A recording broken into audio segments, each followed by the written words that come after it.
हम खबरें दिखाएंगे आपको देश दुनिया की, राजनीति की, खेल की, क्राइम और मनोरंजन की सभी छोटी बड़ी खबरें। देखते रहिए झारखंड जागरण न्यूज, सिर्फ झारखंड जागरण न्यूज। शिरकत करें हमारे बीच उपस्थित माननीय कृषि एवं किसान कल्याण मंत्री भारत सरकार श्री अर्जुन मुंडा जी का अभिनंदन करें। आज के इस अवसर पर उनके आगमन से हम आह्लादित, अपने हृदय के उमंग, उत्साह और उल्लास को प्रकट करते हुए जोरदार तालियों के साथ मंच पर स्वागत करें। आज के इस कार्यक्रम के मुख्य अतिथि माननीय कृषि एवं किसान कल्याण मंत्री भारत सरकार, उनके साथ मंचासीन मंच पर उपस्थित श्रीमती अन्नपूर्णा देवी माननीय शिक्षा राज्य मंत्री, साथ ही साथ श्री जयंत सिन्हा जी माननीय सांसद, मंचासीन हमारे बीच श्री उमाशंकर अकेला जी, डॉक्टर हिमांशु पाठक, डॉक्टर अशोक कुमार सिंह जी एवं डॉक्टर DK यादव जी। मंचासीन अपने अतिथियों का हम तहे दिल से मंच पर अभिनंदन करते हैं। आज उनके आगमन से हम सब आह्लादित। एक बार जोरदार तालियां बजाकर अपने अतिथियों का अभिनंदन कर लीजिए। आप अपना स्थान ग्रहण कर लीजिए सभी लोग। हमारे माननीय अतिथिगण मंच पर विराजमान, हम तहे दिल से आज के इस कार्यक्रम में अपने अतिथियों का अभिनंदन, पारंपरिक पगड़ी से उनका स्वागत करें। आज इस झारखंड राज्य के सपूत को इस रूप में देखकर हम सब आह्लादित और खुशी के भाव प्रकट करते हुए यह पगड़ी देकर उन्हें सम्मानित करते हुए, शॉल उड़ाकर अपने हृदय का सम्मान प्रकट करते हुए और साथ ही साथ यह स्मृति चिन्ह जो उन्हें हमेशा हमारी याद दिलाती रहेगी, इसकी कामना करते हुए मैं पुनः महानिदेशक महोदय से आग्रह करूंगी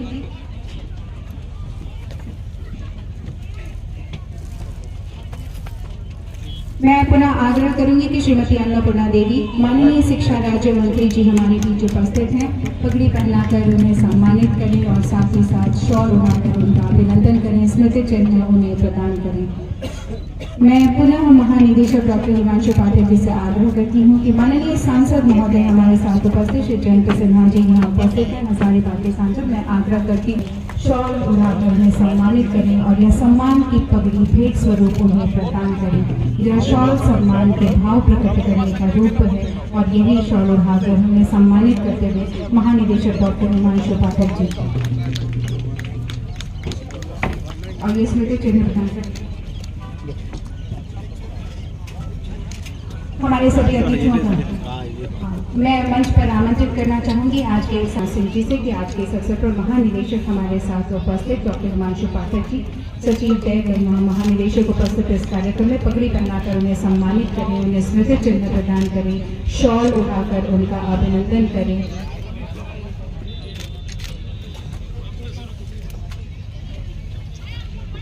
हमारे साथ अमित यादव जी उपस्थित हैं। एक बार जोरदार तालियों के साथ आज पगड़ी पहनाकर उन्हें सम्मानित करते हुए निदेशक डॉक्टर अशोक कुमार सिंह जी शॉल उड़ाकर उन्हें सम्मानित करते हुए और पुष्पगुच्छ देकर उनका अभिनंदन करते हुए आज के इस अवसर पर अपने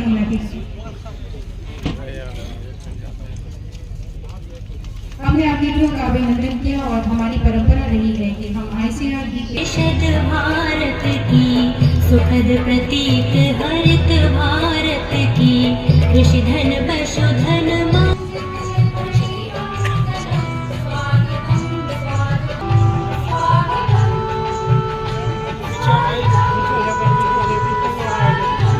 IRI झारखंड और IRI आसाम की परिकल्पना की गई। आप जानते हैं कि इस संस्थान की नींव माननीय प्रधानमंत्री जी के द्वारा 28 जून 2015 को रखी गई और उसके बाद संस्थान के निर्माण कार्यों में उत्तरोत्तर प्रगति हुई है। आज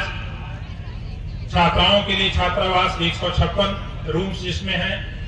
लड़कों के लिए छात्रावास जिसमें 175 रूम्स हैं और इसके साथ साथ जो यहाँ पर कर्मचारी हैं और जो वैज्ञानिक काम कर रहे हैं उनके लिए एक आवासीय परिसर का जिसका निर्माण करीब 46 करोड़ रुपए की लागत से किया गया है, उसका उद्घाटन माननीय मंत्री जी के कर कमलों द्वारा किया गया है। महोदय, हम आपका आभार व्यक्त करते हैं। इस संस्थान का कुल क्षेत्रफल 1000 एकड़ का है, जिसमें कि करीब 45 एकड़ क्षेत्रफल में संस्थान को विकसित किया जा चुका है। 250 एकड़ जमीन पूरी तरह से विकसित हो चुकी है और बाकी जमीन को खेती योग्य बनाने के लिए हम लगातार प्रयासरत हैं। यह जमीन वेशा कृषि विश्वविद्यालय के सौजन्य से हम लोगों को प्राप्त हुई थी। हम विश्वविद्यालय का भी आभार व्यक्त करते हैं और राज्य सरकार का। 2015 से लेकर के अब तक करीब 100 से अधिक छात्र यहाँ पर स्नातकोत्तर यानी एमएससी की उपाधि प्राप्त कर चुके हैं और 2023-2024 वर्ष से हम लोगों ने यहाँ पर स्नातक कक्षाओं की भी शुरुआत की है बीएससी एग्रीकल्चर की। इस समय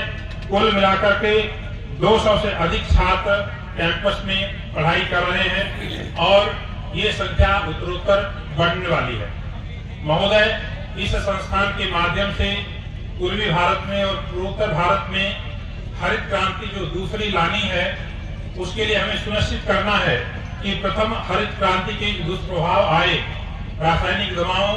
फर्टिलाइजर्स के अंधाधुंध प्रयोग से उन दुष्प्रभावों से कैसे बचते हुए हम हरित क्रांति का रास्ता तय करें। यही हमारे शोध का मुख्य विषय होगा और मुख्य लक्ष्य होगा इस संस्थान के माध्यम से।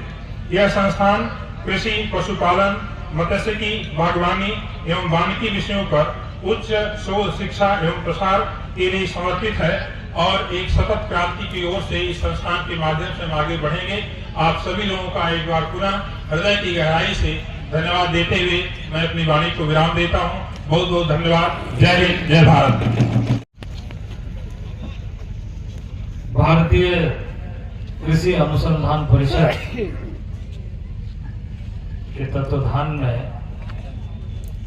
गोरिया कर्मा हजारीबाग में आज कृषक गोष्ठी एवं कई भवन का उद्घाटन समारोह में हमारे महानिदेशक जो आज के कार्यक्रम की अध्यक्षता कर रहे हैं डॉक्टर हिमांशु पाठक जी, हमारे बीच में उपस्थित भारत सरकार के शिक्षा राज्य मंत्री और कोडरमा से सांसद श्रीमती अन्नपूर्णा देवी जी, माननीय सांसद हजारीबाग आदरणीय जयंत सिन्हा जी, माननीय विधायक श्री अमित यादव जी,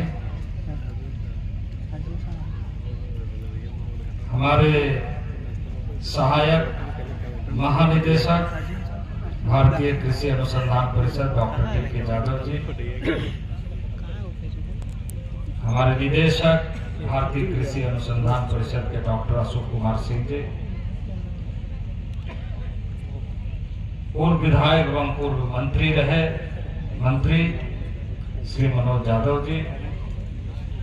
जिला परिषद सदस्य श्रीमती प्रीति कुमारी जी, हमारे यहाँ के विशेष कार्य पदाधिकारी डॉक्टर विशालनाथ जी, हमारे जिला अध्यक्ष जी सहित यहाँ आईसीआर के सभी वैज्ञानिकों, सभी कृषक बंधुओं और इस परिसर से जुड़े हुए सभी उपस्थित देवी व सज्जनों और खासकर ग्रामीण क्षेत्र से आए हुए हमारे भाइयों और बहनों, मैं सबसे पहले आज आप सबको इस बात के लिए खेद व्यक्त करते हुए कि थोड़ी विलंब से हम लोग पहुंचे हैं, क्योंकि आज माननीय प्रधानमंत्री झारखंड के धरती से झारखंड के लिए लगभग 36,000 करोड़ की योजनाओं का उद्घाटन एवं शिलान्यास किया। आप सब ऐसे जिनकी थोड़ी आयु अधिक हो गई उनको ज्यादा अनुभव होगा। किसी जमाने में या ऐसे लोगों को जो उन दिनों में आज से 40 साल पहले प्रश्न में पूछा जाता था कि बिहार में पाए जाने वाले पदार्थ कंपनी कहाँ क्या बनता है, इसके बारे में स्टैंडर्ड 5 के क्वेश्चन में आता था। और उस समय हम लोग लिखते थे सिंदरी में खाद का कारखाना, बरौनी में खाद का कारखाना, और नोआमोटी में लोग आयास, धनबाद में, झरिया में कोयला, इस तरह के चीजों में हमें पूछा जाता था। वो खाद का कारखाना बाद के दिनों में बंद हो गई थी। कई बार प्रयत्न करने के बाद भी यूपीए के शासनकाल में, क्योंकि मैं उस समय मुख्यमंत्री था, मनमोहन सिंह जी से व्यक्तिगत रूप से मिला था, और ऐसे खाद का कारखाना, उर्वरक संयंत्र, क्योंकि देश के किसानों को खाद की आवश्यकता हमेशा होगी, उसमें कम हो ज्यादा हो आवश्यकता रहेगी। पर बरौनी, सिंदरी, तालचर, गोरखपुर का यूनिट, ऐसे कई यूनिट बंद हो गए। और इस बात से बिल्कुल स्पष्ट रूप से उन दिनों के सरकार में यह समझ में आया कि आश्रित तरीके से कैसे भारत चले, और अभी तक बदस्तूर विदेश से हम लोगों को खाद मंगाना पड़ता है, यूरिया, डीएपी, और उसमें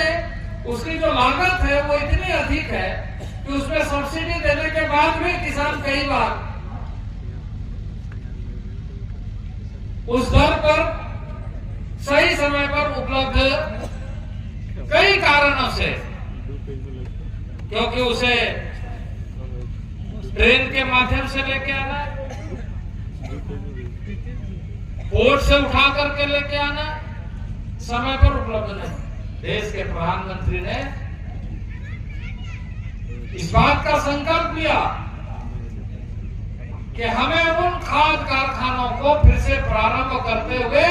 हम अपने देशज यूरिया के माध्यम से अपने किसानों को वो सारी सुविधा उपलब्ध कराएंगे। और उसका निर्माण पूरा होने के बाद आज 25 मई 2018 को उन्होंने शिलान्यास किया था, और 1 मार्च 2024 आज के दिन में, आज उनके साथ मुझे भी वहां उद्घाटन में मौका मिला, यूरिया का खाद कारखाना प्रारंभ होगा। अब इस इलाके में चाहे वो झारखंड हो, बिहार हो, चाहे बंगाल हो, चाहे उड़ीसा हो, इन सारे क्षेत्रों में खाद की आपूर्ति यहां से हो, उर्वरक की आपूर्ति यहां से हो। और सबसे अच्छी बात यह है कि ये जो यूरिया बन रहा है, यह नीम कॉटेड बन रहा है, यानी उससे मिट्टी की सेहत पर और मिट्टी से उपजा हुआ जो अन्न है वो आदमी के सेहत पर इस तरह का प्रभाव ना डाले जिससे कि अनाज से पेट तो भर रहा है लेकिन बीमारी भी साथ में आ। ऐसा नहीं होना चाहिए। इस बात का भी ध्यान रखते हुए ये उर्वरक संयंत्र सिंदरी में आज माननीय प्रधानमंत्री के माध्यम से लोकार्पण हुआ, और एज ए कृषि मंत्री मैं वहां भी था। और वहां के बाद मैं आज यहाँ पर नवनिर्मित भवन, बालिकाओं के लिए छात्रावास, बालकों के लिए छात्रावास, और ऐसे अतिथियों के लिए या ऐसे साइंटिस्ट के लिए जो लगातार आते जाते रहेंगे उनके लिए गेस्ट हाउस, इस तरह की बिल्डिंग। और इसके बारे में अभी आपको बताया गया कि माननीय प्रधानमंत्री 28 जून 2015 शिलान्यास उन्होंने किया था। जो इस समय देश की राष्ट्रपति महामहिम द्रौपदी मुर्मू जी, उस समय इस प्रदेश की गवर्नर थी, वो यहाँ पर उपस्थित थे और माननीय प्रधानमंत्री जी ने इसका शिलान्यास किया। और शिलान्यास करने के बाद आप देख रहे परिसर में कि यहाँ से साइंटिस्ट पैदा हो, यहाँ से बालक बालिकाएं अच्छी शिक्षा, जिसकी चर्चा माननीय हमारे डीआर के सचिव और डीजी आईसीआर ने उल्लेख किया कि इसके माध्यम से हम कैसे स्किल डेवलप करें, कैसे हम अपने साइंटिस्टों को तैयार करें, कैसे तकनीकी दृष्टि से किसानों को सक्षम बनाएं और कैसे हम अपने उत्पादन को नेचुरल वे में लेकर के आए, नैसर्गिक तरीके से लेकर आए, ऑर्गेनिक तरीके से लेकर के आए। तो ये जो उद्देश्य इस समय चल रहा है, हरित क्रांति का लाभ देश को उत्पादन की दृष्टि से जरूर मिला, लेकिन बाद के दिनों में ये भी हमें एहसास होने लगा कि हरित क्रांति से जहां हम आत्मनिर्भरशील बने अनाज के माध्यम से, उत्पादन हमारी बढ़ी है, लेकिन अब हम चिंता कर रहे हैं कि खाद का उपयोग या पेस्टिसाइड का पेस्ट का उपयोग हम उस मात्रा में कैसे नियंत्रित करके करें जो ऑर्गेनिक वे में हो, जिसमें इस तरह के खाद का इस्तेमाल ना करें। हम दोनों को मिलाकर, जैसे गोधन, पशुधन के माध्यम से जो हमारे नेचुरल खाद तैयार होता है उसको भी बढ़ावा दे, उसमें ब्लेंडिंग भी करें। और जैसे आपने देखा होगा कि एक देश में नैनो ग्रीन का एक आंदोलन नैनो यूरिया के माध्यम से प्रारंभ हुआ, नैनो डीएपी के माध्यम से प्रारंभ हुआ और उसमें खाद की आवश्यकता कम हो और जितनी आवश्यकता उतनी ही खाद वहां पर उपलब्ध हो, खेतों में डाला जाए। द्रोण दीदी के नाम से महिलाओं को प्रशिक्षित किया जा रहा है, स्किलिंग किया जा रहा है कि वो द्रोण यानी उड़ने वाला ऐसे मशीन जो छिड़काव करेगा और छिड़काव उतना ही करेगा, नैनो मतलब कम मात्रा में, कम से कम मात्रा में उपयोग होने वाले ऐसे। और हमें गर्व है कि हमारे साइंटिस्टों ने नैनो यूरिया तैयार किया है, भारत ने तैयार किया है। माननीय प्रधानमंत्री जी का सबसे ज्यादा जोर किस बात का कि हर चीज में इनोवेशन, शोध होना चाहिए, उसके अनुकूल प्रतिकूल प्रभाव का निरीक्षण होना चाहिए और उसके माध्यम से उत्पादकता बढ़ना चाहिए, उसमें जन भागीदारी होना चाहिए, हर व्यक्ति को उसमें जोड़ा जाना चाहिए और जो जिस क्षेत्र में काम कर रहा है उस क्षेत्र में वो पारंगत होना चाहिए। आज पूर्वी क्षेत्र में एक बड़ी संभावना इस मामले में दिखाई भी दे रही है और लक्ष्य भी है। लक्ष्य इस दृष्टि से है कि ये एरिया जब हरित क्रांति प्रारंभ हो गई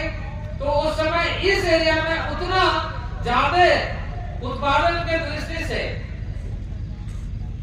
लोग जुड़े भी नहीं और उतना फोकस भी नहीं किया। तो जहां इस मामले में हमें ऐसा लगता है कि इस क्षेत्र में उत्पादन कम हुआ, लेकिन एक अवसर भी उससे हमारे बीच में आया है कि हमारे यहाँ इस तरह के भूमि जहां पर खाद उर्वरक का उपयोग कम से कम हुआ है, वैसे भूमि का अंश ज्यादा है और उसमें हम आज इकोलॉजिकल तरीके से, नैसर्गिक तरीके से, नेचुरल वे में हम और अधिक खेती कर सकते हैं, उत्पादन को बढ़ा सकते हैं और उस उत्पादन के माध्यम से हम स्वयं को भी और लोगों को भी स्वस्थ रख सकते हैं। भारत ने विभिन्न क्षेत्रों में प्रगति करते हुए सबसे महत्व कृषि क्षेत्र को दिया और वो कृषि क्षेत्र का महत्व आपको यहाँ पर गोरिया कर्मा में दिखाई दे रहा है कि 14 के पहले की सरकारों ने कृषि को कैसे देखा? आपके काम का कारखाना बंद होने लगा, ऐसे संस्थानों का अभाव होता था। और आज 2014 के बाद देखिए 15 में यह संस्थान यहाँ पर शुरू हुआ, इसमें रिसर्च का काम होगा। अब अलग अलग किस्में, अलग अलग वैरायटी, अलग अलग किस खेत में कौन सा फसल, यानी मृदा की हालत क्या है, मिट्टी की पूरी जांच। अभी हमारे मंत्रालय 23 करोड़ मिट्टी के लिए मिट्टी जांच कार्ड किसानों को उपलब्ध है और हर किसान को हर एक 3 साल में मिट्टी का जांच का कार्ड 2 तरीके से, सैंपल वे में भारत सरकार के कार्यक्रम के माध्यम से और एक किसान के नाते ऐसे संस्थानों के माध्यम से भी, और साथ ही साथ कुछ इस तरह का इक्विपमेंट्स उनको दिया जाएगा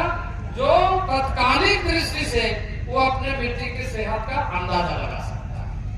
इतनी प्रशिक्षण किसानों को भी मिले ताकि वो अपने मिट्टी के जानकारी, हम सब अपने लिए चिंता करते हैं और कभी चिंता करते करते हम भूल भी जाते हैं, अपना सेहत का भी ध्यान नहीं रखते। हम अपना सेहत का भी ध्यान रखें, अपने मिट्टी का सेहत का भी ध्यान रखें। और हमें इस बात की खुशी है कि इस संस्थान के माध्यम से, इस अत्याधुनिक जो संस्थान है, इसके माध्यम से झारखंड ही नहीं पूर्वी क्षेत्र के सभी राज्यों को इसका लाभ मिलेगा। अनाज में, खाद्यान्न में, दलहन में, तिलहन में, बागवानी में, पशुपालन में, डेयरी में, मत्स्य पालन में, सभी क्षेत्रों में शोध और शिक्षा का प्रसार इसके माध्यम से हो रहा है और आगे लगातार किया जाएगा। राज्यों के समुचित कृषि विकास में महत्वपूर्ण भूमिका निभाकर यह संस्था हमारे सामने आने वाले दिन में और बेहतर तरीके से उभर करके सामने आएगा। आज मौजूदा स्थिति जलवायु परिवर्तन का है, ग्लोबल वार्मिंग का है, असामान्य बारिश और सूखा, जल जमाव आदि ऐसे बहुत सारी चुनौतियां हैं। उन चुनौतियों का मुकाबला करने के लिए हमारे वैज्ञानिक समाधान के लिए बेहतर से बेहतर काम क्या हो सकता है, क्या कर सकते हैं, वो इस संस्थान के माध्यम से हो सकेगा और उसका कार्य प्रारंभ हो गया है। 2015-16 से ही कृषि के विषय में प्रस्तावक पाठ्यक्रम प्रारंभ हो गया है। यहाँ पर 110 से अधिक विद्यार्थी डिग्री प्राप्त कर देश के कृषि के विभिन्न क्षेत्रों में योगदान दे रहे हैं और यह प्रक्रिया लगातार जारी है। शैक्षणिक वर्ष 2022-23 में कृषि स्नातक डिग्री के लिए प्रवेश प्रारंभ कर दिया गया है। वर्तमान में यहाँ 240 विद्यार्थी भी अध्ययनरत है और खुशी की बात यह है कि इस संस्थान में न केवल इस राज्य के बल्कि 22 राज्यों से भी छात्र छात्राएं पढ़ाई करने के लिए आ रहे हैं। एक भारत श्रेष्ठ भारत की दृष्टि से पूरे देश को समझने का मौका भी एक दूसरे को मिलता है। आज इस संस्थान के माध्यम से मूलभूत संरचना के विकास के लिए कई महत्वपूर्ण कदम उठाए गए हैं और लगातार उठाए जा रहे हैं। शैक्षणिक एवं प्रशासनिक भवन अतिथि गृह का निर्माण का उद्घाटन आज संभव हुआ है और इसी तरीके से मैं उम्मीद करता हूं कि लगातार इस संस्थान में और इस संस्थान के माध्यम से हम देश के यशस्वी प्रधानमंत्री के नेतृत्व में जो कार्य कर रहे हैं, हमारी आत्मनिर्भरशीलता पूर्वी क्षेत्र में बढ़ेगी। अभी आत्मनिर्भरता खाद्यान्न की दृष्टि से देश भर में हुई है और इसीलिए 80 करोड़ लोगों तक भारत सरकार माननीय नरेंद्र भाई मोदी के दृढ़ इच्छा शक्ति से लोगों तक मुफ्त अनाज पहुंच रहा है, क्योंकि हमारा उत्पादन बढ़ रहा है। 329 मिलियन टन उत्पादन हमारा खाद्यान्न में हो रहा है, तो 333 मिलियन टन हमारा बागवानी में हो रहा है और ऐसे ही शोध, ऐसे ही किसानों के जुड़ने से लगातार विदेशों में भी भारत के खाद्यान्न के भी और ऐसे हॉर्टिकल्चर सेक्टर के भी बहुत सारे प्रोडक्ट है जिसका डिमांड बढ़ रहा है। और आपको खुशी होगी कि किसानों के उत्पाद की मांग दुनिया भर में बढ़ी है। और पिछले साल के आंकड़े अगर देखें तो 4.5-5 लाख करोड़ का कृषि उत्पाद विदेश में हमने भेजा है और भारत सरकार ने वो पैसा किसानों पर आज इस तरह के कार्य योजना को लेकर के हम आगे बढ़ रहे हैं। मैं यहाँ के इस क्षेत्र के और यहाँ के तमाम लोगों से कहूंगा कि इस आसपास में आप यहाँ के नई किस्मों के सीड विलेज बनाइए, बीज ग्राम बनाइए, ब्रीडर सीड आपको यहाँ से उपलब्ध हो और आप सर्टिफाइड सीड ज्यादा से ज्यादा, क्योंकि उसमें आपको मूल्य भी अधिक मिलेगा, आपके फायदे भी अधिक होगा और इसके साथ पूरे राज्य को लाभ मिलेगा। एक लेवल तक ब्रीडर सीड यहाँ से बनेगा, लेकिन उसको मल्टीप्लाई करने के लिए जो किसानों की सहभागिता होगी तो उससे पूरे राज्य को और पूरे पूर्वी क्षेत्र को बहुत अधिक लाभ मिलेगा। तो इसमें मैं इस आसपास के किसानों को और यहाँ के साइंटिस्टों को भी कहूंगा कि परिसर से बाहर अधिक से अधिक लोगों को जोड़ करके यह सुनिश्चित करना कि आत्मनिर्भर भारत तभी बनेगा जब हमारे यहाँ के किसान खुश होंगे और वो इस तरीके से जुड़ने में सफल होंगे। आइए हम सब मिलकर के संकल्प लें कि हम अपने को अन्नदाता के रूप में गर्व महसूस करते हुए विकसित भारत के संकल्प को पूरा करें। इन्हीं शब्दों के साथ मैं अपने वाणी को विराम देता हूँ। मैं इस परिसर के समस्त लोगों को बहुत बहुत बधाई और शुभकामनाएं और आने वाले दिन में प्रगति का यह मानक लगातार अपने कार्यों के माध्यम से सुनिश्चित करेगा। इन्हीं शब्दों के साथ बहुत बहुत धन्यवाद। जय भारत।